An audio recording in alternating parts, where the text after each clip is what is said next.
बरामदा बीते रात भर भराकर ढह गया। बरामदे के आसपास के 3 कमरे भी क्षतिग्रस्त हो गए। रात का समय होने से स्कूल खाली था, जिससे बड़ा हादसा होने से टल गया। बरामदे के 2 पिलर पहले से क्षतिग्रस्त हो चुके थे। स्कूल के 8 कमरे इस वक्त जर्जर हालत में हैं। ये सभी हादसे को न्योता दे रहे हैं। वहीं स्कूल प्रशासन ने इन कमरों में बच्चों को बैठाने से इनकार कर दिया है। स्कूल में पहले से ही 10वीं तक के 180 अभ्यर्थी पढ़ते हैं। इस वक्त सिर्फ 3 कमरे बचे हैं। ऐसे में बच्चों को कमरों में बैठाकर पढ़ाना मुश्किल हो रहा है। प्रिंसिपल ने स्कूल के लिए वैकल्पिक व्यवस्था करने की मांग रखी है।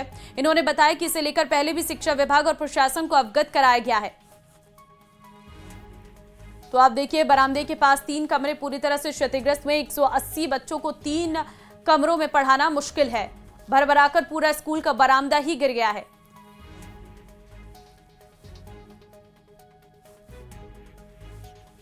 मुझे सूचना प्राप्त हुई।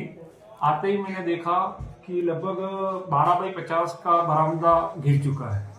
इसकी सूचना मैंने कल भी भारी बारिश होने के कारण उच्च अधिकारियों को प्रेषित कर दी थी कि ये भविष्य में कभी भी गिर सकता है।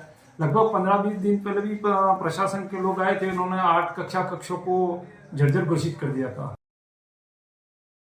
सिरोही में भारी बारिश का कहर देखने को मिल रहा। भीषण बारिश के चलते मकान भरभराकर गिर गया। गनीमत रही कि हादसे के वक्त घर में कोई मौजूद नहीं था, नहीं तो बड़ा हादसा हो सकता था। सूचना पर नगर परिषद की टीम मौके पर पहुंची। हादसा राठौड़ लाइन इलाके का बताया जा रहा है। तो भीषण बारिश के चलते मकान गिर गया है। राठौड़ लाइन में जर्जर मकान गिरा है। हादसे के समय घर में कोई मौजूद नहीं था और इस दौरान ये जर्जर मकान यहां पर गिरा है। सूचना पर नगर परिषद की टीम मौके पर पहुंची है। भीषण बारिश के चलते मकान गिरने की सूचना सामने आ रही है। पहले से ये मकान पूरी तरह से जर्जर हालत में था और लगातार हो रही बारिश के बाद इसकी नींव और कमजोर हो गई, जिसके चलते ये पूरा मकान ढह गया। गनीमत रही कि उस वक्त इस मकान के अंदर कोई मौजूद नहीं था, नहीं तो एक बड़ी जनहानि हो सकती थी।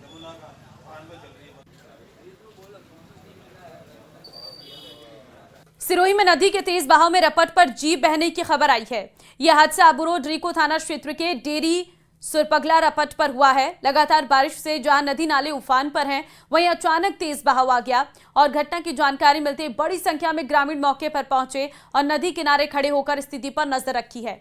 रीको थाना पुलिस भी सूचना मिलते ही तुरंत मौके पर पहुंची है। पुलिस और ग्रामीणों की मदद से रेस्क्यू कार्य शुरू कर दिया।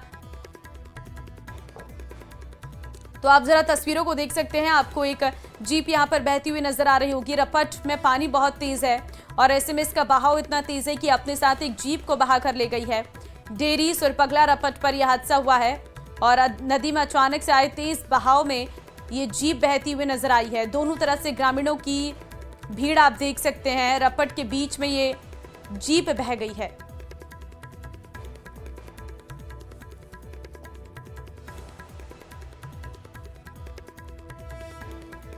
तो ये जीप बहती आपको नजर आ रही होगी। तेज बहाव में ये जीप बही है।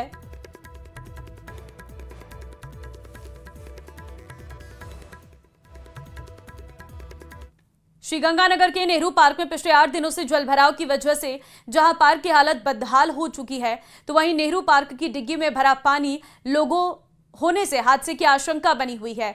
5 से 6 फीट पानी भरा हुआ है, जिसकी वजह से बच्चे उसमें नहाने के लिए उतर जाते हैं, जिससे हादसा होने की आशंका बनी रहती है। नेहरू पार्क आए लोगों का कहना है कि पानी भरने से मच्छर भी पनप रहे हैं। जिला मुख्यालय के बदहाल नेहरू पार्क के हालातों का जायजा लिया हमारे संवाददाता ने।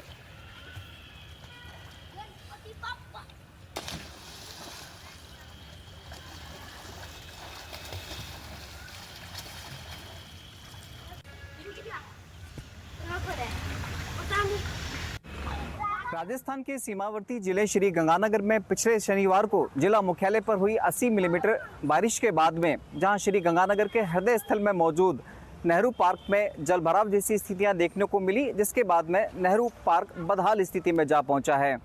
बारिश थमने के तकरीबन 1 सप्ताह बाद भी श्री गंगानगर के नेहरू पार्क में पानी जमा होने की वजह से स्थितियां बद से बदतर हो चुकी हैं, जिसका सबसे ज़्यादा खामियाजा यहाँ मॉर्निंग वॉक पर आने वाले लोगों के साथ ही रोज़मर्रा गार्डन में शरण लेने के लिए पहुँचने वाले लोगों को उठाना पड़ रहा है।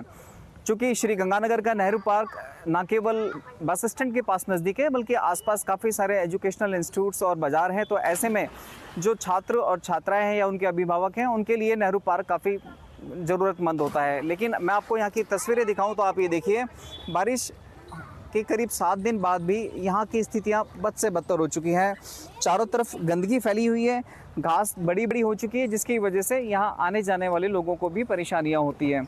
चूँकि आज आरपीएससी के द्वारा 2nd grade teachers recruitment exam लिया जा रहा है, तो उसकी वजह से ज़रूर आप यहाँ देख सकते हैं कि काफ़ी सारे जो अभिभावक हैं वो यहाँ पर बैठे हुए देखे जा सकते हैं। लेकिन आप पार्क की मैं आपको स्थिति दिखाऊं तो आप ये देखिए, जगह जगह बड़ी बड़ी घास हो रखी है, नीचे भी स्विमिंग कर रहे हैं, उनके साथ किसी तरह का कोई खिलवाड़ ना हो सके। हम कुछ लोगों से यहाँ से बात करते हैं जो यहाँ पर मौजूद हैं।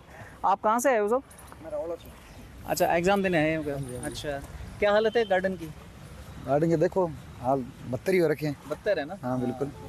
लगता है ये जिला मुख्यालय का एक बहुत बड़ा गार्डन होगा। और नहीं, मुझे ऐसा लगता नहीं है कि जिला मुख्यालय का ये गार्डन है, क्योंकि ये हालात बदतर हो रखे हैं। हाँ। ठीक है, अब आए देखे घास और कुछ व्यवस्था सही नहीं है। बैठने को भी नहीं बिल्कुल बिल्कुल नहीं, माहौल ही नहीं है बैठने का। अशोक शर्मा, न्यूज़ 18 श्री गंगानगर। और चलिए इस बुलेटिन में वक्त एक छोटे से ब्रेक का है। ब्रेक के उस पार भी खबरों का सिलसिला रहेगा।